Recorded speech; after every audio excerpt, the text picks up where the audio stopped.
what I think is so interesting about your business, as you've explained it so well, is the IP that structures our performance measurement. And that's called the Bell Mason diagnostic. What the Bell Mason was partially built by Coopers and Lybrand, and then Gordon Bell and Heidi Mason. But Coopers recognized that normal GAAP accounting, true structured financial analysis, and the GAAP accounting structure is just not applicable to the earliest stages of the entrepreneurial journey.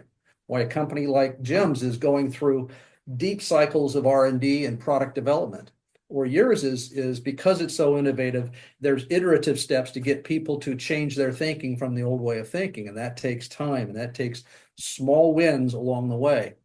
And that's what the Bell Mason was principally architected to capture, is the value creation steps that take place when it can't just be simply measured by revenue or margins, the typical financial analysis that focuses on the income statement.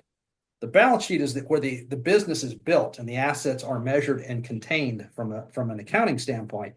And for a startup, the earliest parts of their natural life cycle is all building balance sheet assets, converting investors' cash to monetizable other balance sheet assets.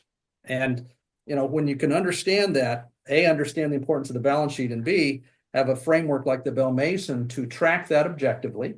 That's what we do as part of our services, track our clients' performance vis-a-vis the Bell Mason's framework.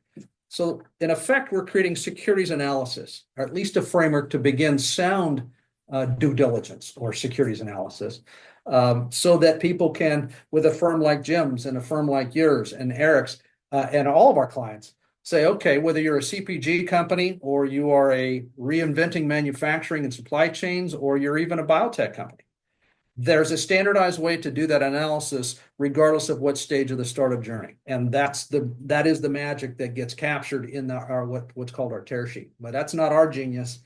It is our discipline of staying objective and the accuracy of measuring our clients against the Bell Mason. But it really is the science of the Bell Mason and the philosophy behind it. But it really is both the most robust and scientifically designed framework for how to build a startup from the ground up, which all these people are doing. But also, how do you measure those early phases of that startup life cycle so that you're actually capturing the value creation when it can't simply be captured in some superficial KPI of CAC or LTV or all that sort of stuff. There's no way to know that until the business is further down, typically, down its own life cycle.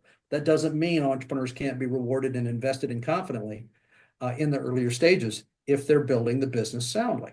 And that is the tear sheet that Eric referenced and Jim has used so effectively.